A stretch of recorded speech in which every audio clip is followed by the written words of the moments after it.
Hi ಎಲ್ಲರಿಗೂ ನಮಸ್ತೆ. ನಾನು ನಿಮ್ಮ ಆಶಾ ಚಂದ್ರಭಟ್. ಆಶಾ ಸ್ಥಳಪಾಕಕ್ಕೆ ನಿಮಗೆಲ್ಲರಿಗೂ ಸ್ವಾಗತ. ಇವತ್ತು ನಾವು ಫ್ರೆಶ್ ಮಾವಿನಕಾಯಿಯನ್ನು ಉಪಯೋಗಿಸಿಕೊಂಡು ಒಂದು ಪಲ್ಯ ಹೇಗೆ ಮಾಡ್ಬೋದು ಅಂತ ಹೇಳೋದನ್ನು ಹೇಳಿಕೊಡ್ತಾ ಇದ್ದೇವೆ. ಇದು ನನ್ನ ಅಜ್ಜ ಕಲಿಸಿದ ರೆಸಿಪಿ ನನಗೆ. ಆ ರೆಸಿಪಿಯನ್ನು ಇವತ್ತು ನಾನು ನಿಮಗೆ ಹೇಳಿಕೊಡ್ತಾ ಇದ್ದೇನೆ. ಬನ್ನಿ ಸ್ನೇಹಿತರೆ, ಈಗ ರುಚಿಯಾದ ಚಟ್ಪಟ ಮಾವಿನಕಾಯಿ ಪಲ್ಯ ಹೇಗೆ ಮಾಡೋದು ಅಂತ ಹೇಳೋದನ್ನು ನೋಡುವ. ನಮ್ಮ ಅಜ್ಜ ಹೇಳಿಕೊಟ್ಟಂತಹ ಮಾವಿನಕಾಯಿಯ ಪಲ್ಯ ಮಾಡಲಿಕ್ಕೆ ಮಾವಿನಕಾಯಿಯನ್ನು ಮೊದಲಿಗೆ ಚೆನ್ನಾಗಿ ತೊಳ್ಕೊಂಡು, ಇದು ಯಾವ ಮಾವಿನಕಾಯಿ ಕೂಡ ಆಗ್ತದೆ, ಆದರೆ ನಾವಿದನ್ನು ಕಾಟು ಮಾವಿನಕಾಯಲ್ಲಿ ಮಾಡ್ತಾ ಇದ್ದದ್ದು. ಬೇಸಿಗೆಯಲ್ಲಿ ನಮಗೆ ಹಳ್ಳಿ ಸೈಡಲ್ಲೆಲ್ಲ ನಮಗೆ ಉಪ್ಪಿನಕಾಯಿ ಹಾಕುವಂಥ ಮಾವಿನ ಮರಗಳಿರ್ತವೆ. ಅಂಥ ಮಾವಿನಕಾಯಿ, ಉಪ್ಪಿನಕಾಯಿ ಹಾಕದೆ ಉಳಿದಂತಹ ಮಾವಿನಕಾಯಿ, ಕೆಲವು ಹಣ್ಣು ತಿನ್ನಲಿಕ್ಕೆ ಅಂತೇಳಿ ನಾವು ಈ ಮಾವಿನಕಾಯಿಗೆ ಹೊಳೆ ಮಾವು ಅಂತ ಹೇಳ್ತಾ ಇದ್ದೆವು. ಸಿಪ್ಪೆ ಸ್ವಲ್ಪ ದಪ್ಪ, ಹುಳಿ ಸ್ವಲ್ಪ ಕಡಿಮೆ, ಹಣ್ಣಾದರೆ ತುಂಬ ಸಿಹಿ. ಇದನ್ನು ಸಣ್ಣ ಸಣ್ಣದಾಗಿ ಹೆಚ್ಚಿಕೊಳ್ಳುವ. ನಾವು ರಜೆಯಲ್ಲಿ ಹೋದಾಗ ಅಜ್ಜಿ ಎಲ್ಲಿಗಾದರೂ ಅಪ್ಪನ ಮನೆಗೆಲ್ಲ ಹೋದರೆ ನೋಡಿ, ಇಲ್ಲಿ ನಾನು ಕಟ್ ಮಾಡಿ ಇಟ್ಕೊಂಡಿದ್ದೇನೆ. ಆವಾಗ ಅಜ್ಜ ನಮಗೆ ಈ ಥರ ಮಾವಿನಕಾಯಿಯ ಪಲ್ಯ ಮಾಡಿ ಬಡಿಸ್ತಾಯಿದ್ರು. ಎಷ್ಟು ರುಚಿಯಾಗಿರ್ತಿತ್ತು ಅಂದರೆ, ಊಟ ಬೇಡ ಅಂತ ಕೂತವರು ಕೂಡ ಒಂದೆರಡು ತುತ್ತು ಜಾಸ್ತಿಯೇ ಊಟ ಮಾಡ್ತಾಯಿದ್ರು. ಈ ಥರ ನೋಡಿ ಸಣ್ಣದಾಗಿ ಹೆಚ್ಚಿಕೊಳ್ಬೇಕು. ಬಹುಶಃ ಅಜ್ಜ ಅಡುಗೆ ಮಾಡ್ತಾಯಿದ್ರು ಅಂತ ಅವರ ಮಕ್ಕಳಿಗೆ ಗೊತ್ತಿರಲಿಕ್ಕಿಲ್ಲ, ನಮಗೆ ಮೊಮ್ಮಕ್ಕಳಿಗೆ ಗೊತ್ತಿತ್ತು. ನಾವಲ್ಲಿ ಶಾಲೆಗೆ ಹೋಗ್ತಾ ಇದ್ದೆವು ಅಜ್ಜನ ಮನೆಯಿಂದ. ಆವಾಗ ನಾನು ಈ ರೆಸಿಪಿಯನ್ನು ಕಲ್ತಿರೋದು.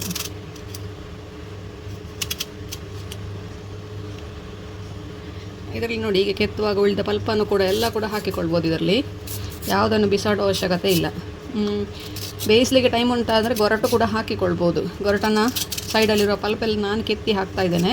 ಇಲ್ಲದಿದ್ದರೆ ಈ ಥರ ಗೊರಟನ್ನು ಕೂಡ ಹಾಕಿಕೊಳ್ಬೋದು. ಅದು ಕೂಡ ಉಪ್ಪು ಮೆಣಸು ಹೇಳ್ಕೊಂಡು ರುಚಿಯಾಗಿರ್ತದೆ. ನಾನು ಈ ಥರ ಎಲ್ಲ ಕೆತ್ತಿ ಹಾಕ್ತಾಯಿದ್ದೇನೆ. ಈಗ ಹೆಚ್ಚಿಟ್ಟಂತಹ ಮಾವಿನಕಾಯಿಗೆ ಫಸ್ಟಿಗೆ ಒಂಚೂರು ಅರಶಿನ, ಒಂದು ಖಾರಕ್ಕೆ ನಿಮಗೆ ಬೇಕಾದಷ್ಟು ನಾನಿಲ್ಲಿ ಒಂದು ಅರ್ಧ ಟೀ ಸ್ಪೂನಷ್ಟು ಹಾಕ್ಕೊಳ್ತಾ ಇದ್ದೇನೆ. ಮೆಣಸಿನ ಹುಡಿ, ಹಾಗೆಯೇ 1 ಟೀ ಸ್ಪೂನಷ್ಟು ಉಪ್ಪು, ಅದು ಮಾವಿನಕಾಯಿಯ ಹುಳಿ ಬಿಟ್ಕೊಳ್ಳಿಕ್ಕೆ. ಈಗ 2 ಟೀ ಸ್ಪೂನಷ್ಟು ಬೆಲ್ಲ, ಹುಡಿ ಮಾಡಿದ ಬೆಲ್ಲ ಆಗಬೇಕು ಅದಕ್ಕೆ. ಇದನ್ನು ಹಾಕ್ಕೊಂಡು 1/4 ಟೀ ಸ್ಪೂನಷ್ಟು ಇಂಗಿನ ಹುಡಿ, ಇವಿಷ್ಟನ್ನು ಕೈಯಲ್ಲೇ ಮಿಕ್ಸ್ ಮಾಡಿಕೊಳ್ಬೇಕು. ಕೈಯಲ್ಲೇ ಮಿಕ್ಸ್ ಮಾಡಿ ಇದನ್ನು ಈಗ ಒಂದು ಅರ್ಧ ಗಂಟೆ ಅಥವಾ 1 ಗಂಟೆ ಅಷ್ಟೊತ್ತು ಹೀಗೆ ಬಿಡಬೇಕು. ಇದು ನೀರು ಬಿಟ್ಕೊಳ್ತದೆ. ಈ ನೀರಿನಲ್ಲೇ ಅದನ್ನು ಬೇಯಿಸೋದು. ಆಮೇಲೆ ಬೇರೆ ನೀರು ಹಾಕಲಿಕ್ಕಿಲ್ಲ. ಚೆನ್ನಾಗಿ ಮಿಕ್ಸ್ ಮಾಡಿ ಇಟ್ಕೊಳ್ಳಿ. ಆವಾಗ ನಿಮಗೆ ಮಾವಿನಕಾಯಿ ಉಪ್ಪು ಹುಳಿ ಖಾರ ಹೇಳ್ಕೊಳ್ತದೆ, ಹಾಗೆಯೇ ನೀರು ಕೂಡ ಬಿಟ್ಕೊಳ್ತದೆ. ಇದನ್ನೀಗ ನೋಡಿ ಈ ಥರ ಆಗ್ತದೆ. ಇದನ್ನು ಈಗ ಇನ್ನು 1 ಗಂಟೆಗಳ ಕಾಲ ಹೀಗೆ ಮುಚ್ಚಿಡುವ. ಅದು ಅದರದ್ದೇ ನೀರು ಬಿಟ್ಕೊಳ್ತದೆ. ಇದು ಹೀಗೆ ಕೂಡ ತಿನ್ನಲಿಕ್ಕೆ ರುಚಿಯಾಗಿರ್ತದೆ. ಈಗ ಇದಕ್ಕೊಂದಷ್ಟು ಮಸಾಲೆಗಳನ್ನು ಹುರಿಯುವ. ಮೊದಲಿಗೆ 1 ಟೇಬಲ್ ಸ್ಪೂನಷ್ಟು ತೆಂಗಿನೆಣ್ಣೆ ಹಾಕ್ಕೊಳ್ತಾ ಇದ್ದೇನೆ. 1 ಕಡಲೆ ಗಾತ್ರದಷ್ಟು ಮುದ್ದೆ ಇಂಗು ಹಾಕ್ಕೊಳ್ತಾ ಇದ್ದೇನೆ. ಇದನ್ನು ಈಗ ಫಸ್ಟಿಗೆ ಫ್ರೈ ಮಾಡಿ ತೆಗೆದುಕೊಳ್ಬೇಕು. ಇದು ಪೂರಿ ಹಾಗೆ ಉಬ್ಬಿಕೊಂಡು ಬರ್ತದೆ ಫ್ರೈ ಆಗುವಾಗ.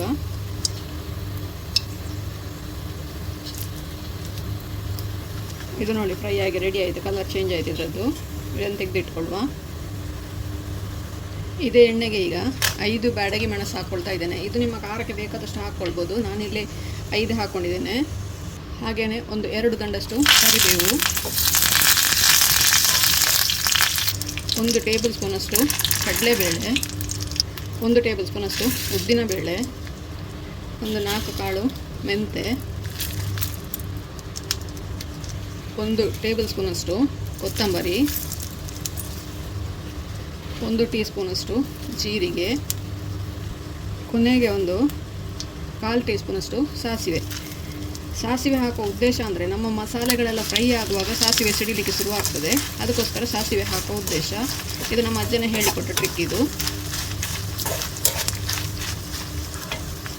ಕಡಲೆಬೇಳೆ, ಉದ್ದಿನಬೇಳೆ, ಮೆಣಸು ಹಾಗೂ ಬಾಕಿ ಉಳಿದ ಎಲ್ಲ ಸಾಮಗ್ರಿಗಳು ಫ್ರೈ ಆಗುವಾಗ ಸಾಸಿವೆ ಸಿಡಿಲಿಕ್ಕೆ ಶುರುವಾಗ್ತದೆ. ಆವಾಗ ನಮ್ಮ ಹುರಿತಾ ಇರುವ ಮಸಾಲೆ ರೆಡಿ ಆಯಿತು ಅಂತೇಳಿ ಅರ್ಥ. ಸಣ್ಣ ಹುರಿಯಲ್ಲಿ 1 ರಿಂದ 2 ನಿಮಿಷ ಪರಿಮಾಣ ಬರುವಲ್ಲಿವರೆಗೆ ಫ್ರೈ ಮಾಡಬೇಕು. ಇದನ್ನು ಈಗ ನಾವು ಡ್ರೈ ಆಗಿ ಹುಡಿ ಮಾಡಿಕೊಳ್ಳಿಕ್ಕೆ ಉಂಟು. ಇದಕ್ಕೆ ನೀರು ಹಾಕಿ ಸಾಂಬಾರು ಮಾಡಲಿಕ್ಕೆ ಇರೋದಲ್ಲ ಇದು. ನೋಡಿ ಸಾಸಿವೆ ಸಿಡಿಲಿಕ್ಕೆ ಶುರು ಆಯಿತು ಅಂದರೆ ನಮ್ಮ ಮಸಾಲ ರೆಡಿ ಆಯಿತು. ಗ್ಯಾಸ್ ಆಫ್ ಮಾಡ್ಕೊಳ್ಳಿ.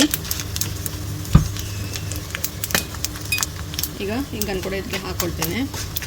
ಇವಿಷ್ಟನ್ನು ತಣ್ಣಗಾದ್ಮೇಲೆ ಈಗ ಡ್ರೈ ಆಗಿ ಹುಡಿ ಮಾಡಿಕೊಳ್ಬೇಕು. ಇದರ ಜೊತೆ ಒಂದು ಸ್ವಲ್ಪ ತೆಂಗಿನಕಾಯಿ ಕೂಡ ಹಾಕಲಿಕ್ಕೆ ಉಂಟು. ಪೂರ್ತಿಯಾಗಿ ತಣ್ಣಗಾದ್ಮೇಲೆ ಮಿಕ್ಸಿ ಜಾರಿಗೆ ಹಾಕ್ಕೊಂಡು ಇದನ್ನು ಹುಡಿ ಮಾಡಿಕೊಳ್ಳುವ. ಇದೀಗ ನೋಡಿ ತರಿಯಾಗಿ ಹುಡಿಯಾಗಿದೆ. ಇದಕ್ಕೀಗ ಒಂದು ಅರ್ಧ ಕಪ್ಪಷ್ಟು ತೆಂಗಿನಕಾಯಿ ಹಾಕ್ಕೊಳ್ತಾ ಇದ್ದೇನೆ. ಇದಕ್ಕೆ ಕೂಡ ನೀರು ಹಾಕಲಿಕ್ಕಿಲ್ಲ, ಹಾಗೆಯೇ ಇದನ್ನು ತರಿಯಾಗಿ ಹುಡಿ ಮಾಡಿಕೊಳ್ಳೋದು.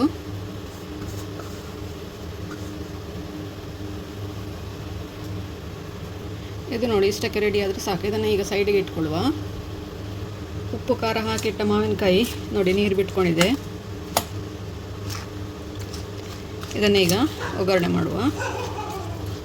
ಒಗ್ಗರಣೆ ಮಾಡಿಕೊಳ್ಳುವ ಮೊದಲು ಒಂದು ಸಣ್ಣ ಈರುಳ್ಳಿ ಹಾಗೂ ಒಂದು ಸಣ್ಣ ಗಡ್ಡೆ ಬೆಳ್ಳುಳ್ಳಿ, ಒಂದು 15ರಿಂದ 20 ಎಸಳು ಸಾಕು.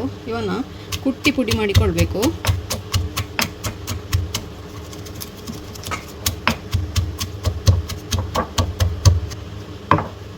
ಇದು ನೋಡಿ ಇಷ್ಟು ಹುಡಿ ಆದರೆ ಸಾಕಿದು.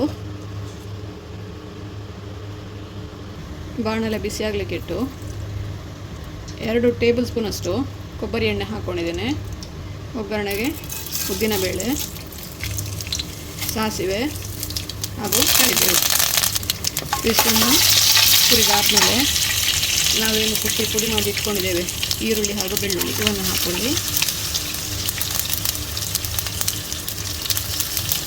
ಇದನ್ನು ಈಗ ಹಸಿ ಸ್ಮೆಲ್ ಹೋಗುವವರೆಗೆ ಫ್ರೈ ಮಾಡಿಕೊಳ್ಬೇಕು. ಇಲ್ಲಿ ಇಂಗು ನೀವು ಮಾವಿನಕಾಯಿಗೆ ಹಾಕ್ಕೊಳ್ಳಿಲ್ಲ ಅಂತಾದರೆ ಈಗ ಹಾಕ್ಕೊಳ್ಬೋದು.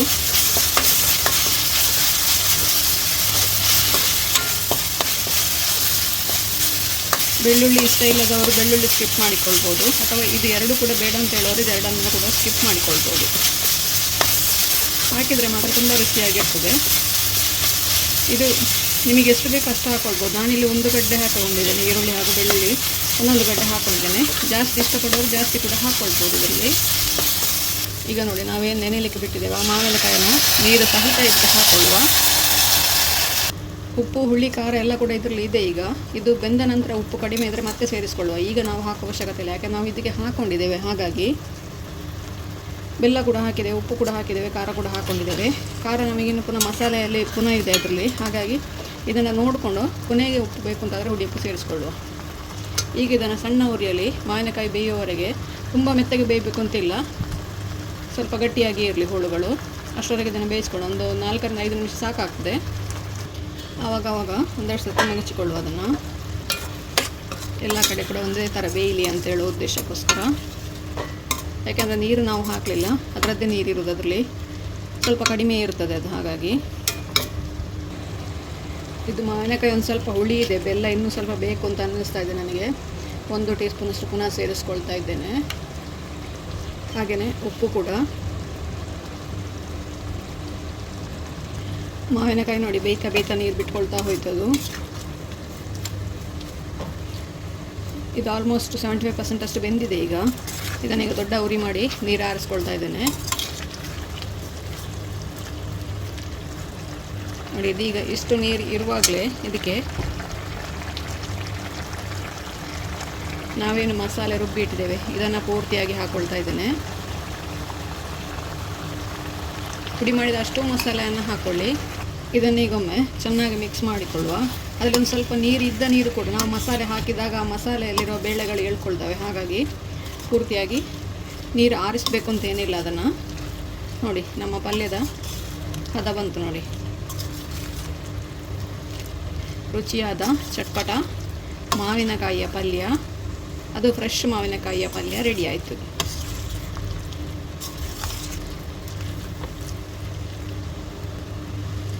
ನೀವು ಕೂಡ ಒಮ್ಮೆ ಟ್ರೈ ಮಾಡಿ ನೋಡಿ ಹೇಗಾಯಿತು ಅಂತೇಳಿ ನನಗೆ ಕಮೆಂಟ್ ಮೂಲಕ ತಿಳಿಸಿ. ಲೈಕ್ ಕೊಟ್ಟು ಶೇರ್ ಮಾಡಿ. ನೀವಿನ್ನೂ ನಮ್ಮ ಚಾನಲನ್ನು ಸಬ್ಸ್ಕ್ರೈಬ್ ಮಾಡ್ಕೊಳ್ಳಿಲ್ಲ ಅಂತ ಸಬ್ಸ್ಕ್ರೈಬ್ ಮಾಡಿಕೊಂಡು ಪಕ್ಕದಲ್ಲೇ ಇರುವ ಬೆಲ್ ಐಕಾನನ್ನು ಒತ್ತಿ ನಮ್ಮನ್ನು ಸಪೋರ್ಟ್ ಮಾಡಿ. ನಮ್ಮ ಇನ್ಸ್ಟಾ ಹಾಗೂ ಫೇಸ್ಬುಕ್ ಪೇಜನ್ನು ನೀವು ಫಾಲೋ ಮಾಡ್ತಿಲ್ಲ ಅಂದರೆ ಅದನ್ನು ಕೂಡ ಫಾಲೋ ಮಾಡಿ. ಮುಂದಿನ ವಿಡಿಯೋದಲ್ಲಿ ಹೊಸ ಅಡಿಗೆಯೊಂದಿಗೆ ಹೊಸ ರೆಸಿಪಿಯೊಂದಿಗೆ ಪುನಃ ನಿಮ್ಮನ್ನು ಭೇಟಿಯಾಗ್ತೇನೆ. ಧನ್ಯವಾದಗಳು.